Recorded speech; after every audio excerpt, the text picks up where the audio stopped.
Am I the a-hole for missing most of my daughter's wedding? After she scheduled hers the day after my stepdaughter's wedding, even though I tried to be there? My daughter has always been resentful of my stepdaughter. And growing up, we've had to deal with a lot of issues related to this resentment. The unfortunate reality was that my ex and I had shared custody. So naturally, I saw my daughter less than my stepdaughter. My stepdaughter's biological father passed away, and I've treated her like my own since she was 2. I love them both equally, and I've never shown preferential treatment towards my stepdaughter, something my daughter always accuses me of. In 2019, my stepdaughter sent out a save-the-date for her wedding for a Saturday in September. My daughter immediately called me, furious, and accusing her stepsister of deliberately planning her wedding the day before hers. My daughter sent out her own save-the-date a week later for the Sunday on that same weekend. I talked to my stepdaughter, who said it was pure coincidence, and that she doesn't even talk to my daughter after all those years of them not getting along. The issue is that my daughter's wedding was happening in another state that is 13-hour drive away, and both of them wanted me to walk them down the aisle. All of my extended family chose to attend my daughter's wedding over my stepdaughter's. I did the math, and I calculated that if I left my stepdaughter's wedding at 10 p.m. and drove through the night, I'd make it with 2 hours to freshen up and get ready. Unfortunately, I got lost along the way plus traffic, but I missed the actual wedding ceremony. My daughter's stepfather ended up walking her down the aisle by himself. I feel like I tried my best to make both my children happy, but I failed one of them completely. My stepdaughter and her husband have been attacked on Facebook by my daughter's friends who is claiming that my stepdaughter planned it on purpose. And when I tried to clear up the situation, I was completely shut down. I gave my daughter and son-in-law an additional gift of money to go to Japan, which has always been their dream. It was a lot of money, but I hoped it would be a sort of way for me to ask for forgiveness. They had to postpone their trip because of COVID, but my daughter refuses to even consider any sort of forgiveness. The few times she picks up my calls always ends with her bringing up the wedding and getting angry at me again. I was told by a few members of my family that I was the a-hole for not prioritizing my biological child's wedding and skipping my stepdaughter's wedding instead. Am I the a-hole? Now for the top comment. You're the a-hole. Word of advice, Opie. The reason why she isn't satisfied is because she never wanted the money or expensive gifts. She just wanted her dad. I feel like this was a pattern for her growing up. I know it was beyond your control and you say there was no favoritism, but it probably came off that way. You're not an a-hole for trying to be there for both of them. You're the a-hole for being blind thinking you can buy her off. My first thought was to wonder why Opie didn't book a flight instead of driving 13 hours.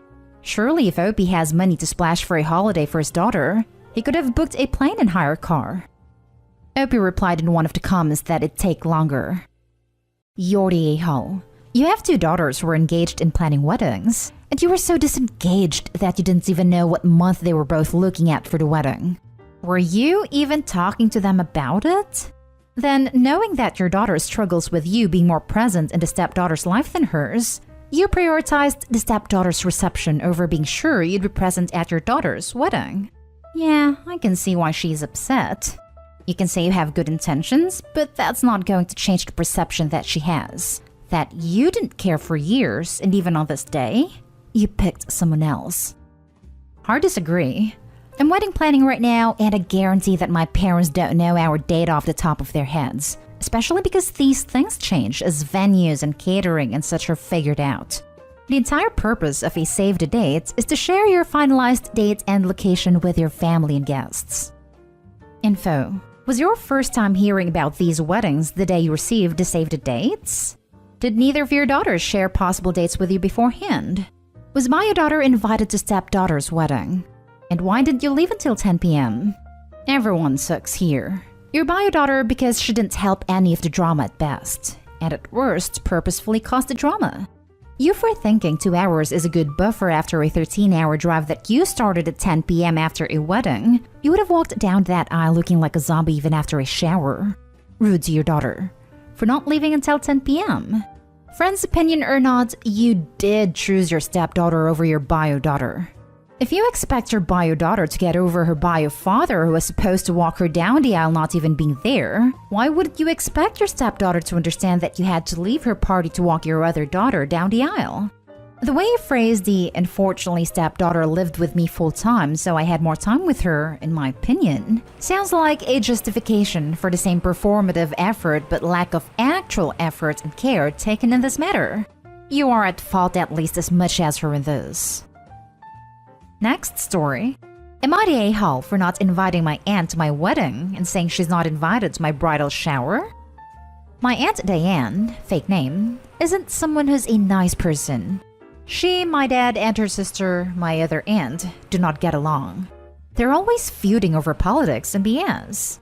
I haven't seen her in years, and she's largely been absent from my life. This summer, both my sister and I are getting married. My sister and I are in vastly different fields. I work for a software company as a designer, and my sister's becoming a doctor. We're just very different people with different interests. But for some reason, Aunt Diane always feels the need to brag about my sister on Facebook, even though she's not a part of her life either. She'll post things about how proud of her she is, how wonderful she is, and had never once felt the need to do that about me.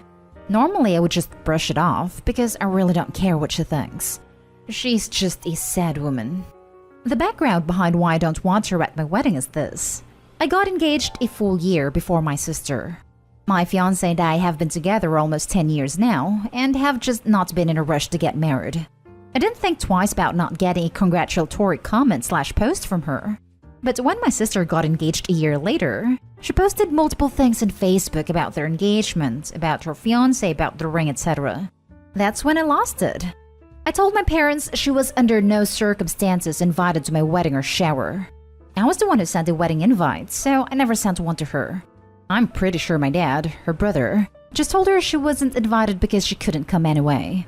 I just went to my sister's shower the other day, and my Aunt Betty told me that Aunt Diane would absolutely be attending my shower. I told her this was news to me since she wasn't invited to my wedding. My mom looked mortified and got pissed at me. I refuse to have someone attend my wedding who's made it clear she doesn't care about me. Am I the a-hole for not inviting her? Edit. Someone mentioned this and I want to clear this up. My aunt does not have a closer relationship with my sister versus me. Neither one of us has spoken to her in 20 plus years. We just happen to all be Facebook friends. She's never reached out to either of us prior to my sister starting medical school. And my aunt and I are no longer Facebook friends. Lol. Not the a-hole. You're not under any obligation to invite anyone. It's your celebration, so you get to decide who to celebrate with. Also, under no obligation to be Facebook friends with anyone you don't want to. Not the a-hole, but it might be a good idea to communicate with Diane directly and explain that she is not invited. Maybe record a conversation. I offered to reach out to her personally about this decision, and my parents told me absolutely not. I'm an adult and feel that I'm the one who owes her this explanation. I hate being fake. As you say, you're an adult. Perhaps it's time to not let your parents control how you communicate with your aunt. Tactfully respecting her parents' wishes about how to interact with her aunt isn't the parents controlling her communication. There hasn't been any escalation here on the part of the aunt. If she starts talking trash on Facebook, then it would be worth confronting her regardless of the parents' wishes. Right now, though, OP doesn't need to ring her up and say, "I'm not inviting you because blank." That would be OP escalating the situation and inviting conflict. Exactly. I'm not letting my parents control me. I'm just respecting them and not causing a blowout fight. Not the a-hole. My wife and I work in weddings, and I'm gonna tell you the same thing we tell every one of our couples. It's your day, not theirs. And if you don't want someone at your wedding, then you don't need to have them there. Next story is titled, Am I the a-hole for lying to my mother about keeping contact with ex-step family? Male 19. I lived alone with my mom for all my childhood. But around 11, my mom started a relationship with a dude who hated me and whom I hated. However, he had 2 daughters that came living with us, all whom I loved. Brotherly sons. Since he was a prick to me, and sadly, my mom was a prick to them, it was the world against us 3. I still got out of this home around 16 years old and went living in a college town. I supply myself 100%. Food, my college, rent, car, etc. And I'm 19 now. But I kept coming back at least every 2 weeks to see my sisters and do something with them. They're 13 and 14 today, by the way. My mom and ex-stepfather broke up in January, and my mom specifically asked me to not have any contact with any of the step family. But I couldn't abandon my sisters. I still visit them every week almost because they're my chosen family, and ex-stepfather is not the best parent. I help them in homework or online school, take them for activities. I had to help the eldest buy her first tampons and get her the pill to help menstrual cramp. In short, I try to help them. My mom found out and got really mad that I still talk to her ex in order to keep contact with my sisters, even though I've always hated him. She threatened to stop all of her financial help. I got mad and told her I'd been living without any help for the last 3 years, which is true. She got even madder and threatened to not even acknowledge me until I asked for forgiveness and stopped seeing them. I haven't talked to her for the last 2 months. She won't even respond to me. I want to have a good relationship with her, but I can't let go of my sisters. I hate her for this, but feel guilty for this at the same time. Am I the a-hole? Now for the top comments. Not the a-hole. Your mom brought them into your family, then expects you to abandon them? Your mom is an a-hole. Thank you. Dude, you're a good man. Your sister needs you more than your mom does. Keep being there for them. So basically, your mom wanted you to play family for 8 years because she fell in love, and now she wants you to stop being family because she broke up? It doesn't work that way. It's amazing you have a good connection with your steps. Don't give it up. Not the a-hole. You disobeyed your mom's wishes. Check. But does she have any authority whatsoever over you? Nope. This is not about her. This is your life, and tell her to mind her own business. Not the a-hole. Not the a-hole. Blood is really the smallest part of what makes someone family. There's no reason to feel guilty about maintaining your relationship with them. That's what I tend to think. Now for the last story. Am I the a-hole for comparing my mom and her husband to people my in-laws dislike as a way of making it clear where I stood? Confusing title, so I will explain. When I was 8, my dad died. I was the second of 4 kids. My older brother was 10, my sister was 6, and my younger brother 4. Mom married her husband 11 months after our dad died. He was a widower 14 months with 4 of his own kids, ages 11, 9, 7, and 5. The blending was done in the worst way. Met months after our parents died, moved in 11 weeks after meeting, and they were married with some family around 2 weeks after moving in together.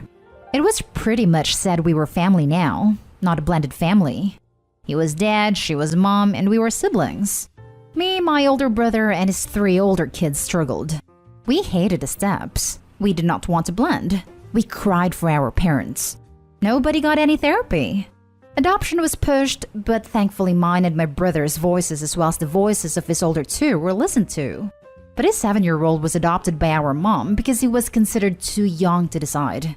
They ended up having 4 more kids together. It broke pretty spectacularly, and I don't speak to my mom or her husband, and I don't see or speak to his kids. The only reason I ever see them is because of my younger siblings, and the fact they consider him dad and are close with them. Anyway, my husband, son, and I were at my younger sister's housewarming thing. She invited my in-laws. In-laws were always aware I didn't come from a close or happy family. They knew when I didn't invite my mom to my wedding or introduced her to my son. But we were there, and I told them they were like the parents from the TLC show The Blended Bunch, just a little less twisted. My in-laws hate the show and hate the couple there, and for them, it was all they needed to know. Apparently, my mom's husband overheard and they made it a big deal, even telling my sister what I said. She told them it was no secret I didn't like them, and not to make it a big deal. But my cousin and aunt went and told me I was a witch, and I should let the past go, have a relationship with my parents, which makes me sick because he is not my parent. But I do wonder if the comment at the place and time was wrong, and maybe it makes me a bit of a prick. My older brother found it hilarious, but he shares the sentiment. Am I the a-hole? Not the a-hole. Your mom married another guy in less than a year. You weren't allowed proper time to mourn and lived in a literal hell. Anyone saying that you should leave the past behind should take a seat and stay quiet, especially those who have a warm and loving home with loving parents. You didn't have that privilege, so those who do can't just stay quiet. Why is it that leave the past behind folks are always the ones who mistreat you? And they never apologize. They just want you to stop being mad/hurt about their horrible actions. Then they're horrible all over again. Not today, Hall. Yes, it was the wrong place and time, but the shoe fits so well. Not today, Hall. Wow, I am so incredibly sorry you had to deal with that. I was reading this with my jaw dropped at how horribly everything was handled. Not today, Hall. This is one of the rare occasions when you're actually around your mom and her husband, and you should have been more discreet. But you didn't say it to intentionally cause conflict or drama. So for me, I think it falls in the category of honest mistake. Your cousin and aunt were out of line. They decided to create the scene, not you, and telling you to let the past go is not appropriate.